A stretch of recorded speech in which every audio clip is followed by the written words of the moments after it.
Hey guys, here to do another review today. It's another fan requested video, and it's Beast Wars 10th Anniversary Rhinox. The subscriber who wished me to do this was TF Fan Maki Q.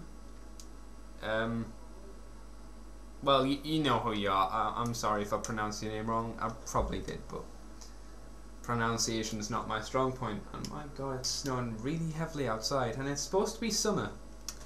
Sorry, it's a random thing I had to mention. Anyway, onto the figure. He's obviously one of he's based on one of the first Beast Wars figures that came out, and you know, a lot of them, in my opinion, weren't desperately good. Like, you had Cheeto for like a cat, was quite a fat creature.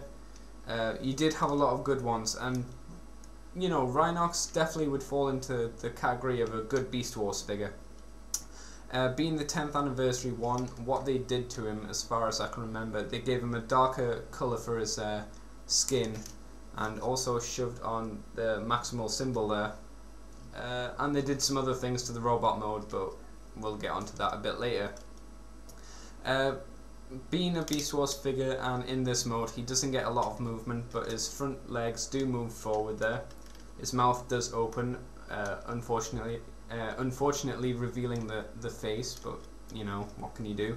And the back legs move out like that, and they sort of twist as well, but that's for transformation.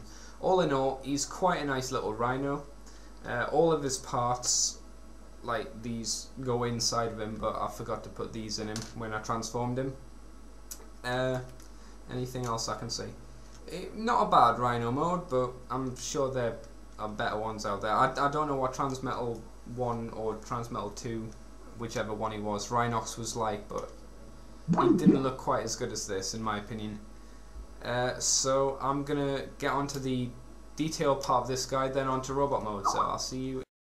And here we are for the Rhino half of the video, and as we'll look around this figure, as you can see here, the toes are quite nicely lined out, which is good. Wrinkles in the skin, I think they probably could have done a bit more to it. I mean, it's quite nice. There's a little bit of detail there, so you can tell it's not a smooth skin, which Rhino shouldn't have, but maybe a bit more would have been nice.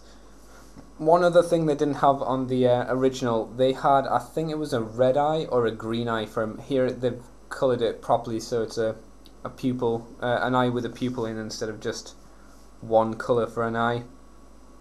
As we move around, you probably can't tell, but it goes from a lighter brown here to a very, very dark brown over the entire back there, but it's quite hard to see with this camera anyway.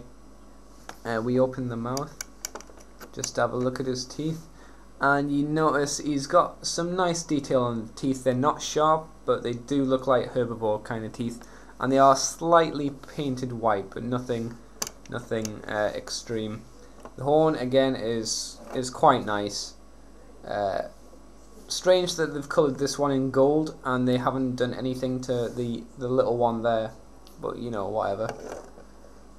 No detailing that I can tell within the ears, it's just flat, but it is nice that they included it.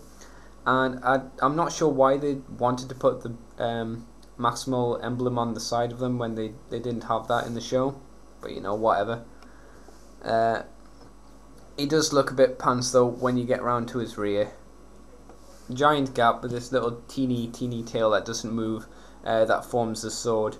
And of course you see these weird round spiky bits for the outside of his leg in robot mode.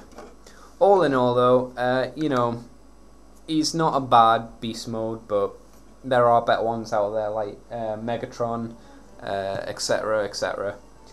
So I guess we'll move on to the important mode, the robot mode, so I'll see you for that one in a couple of minutes.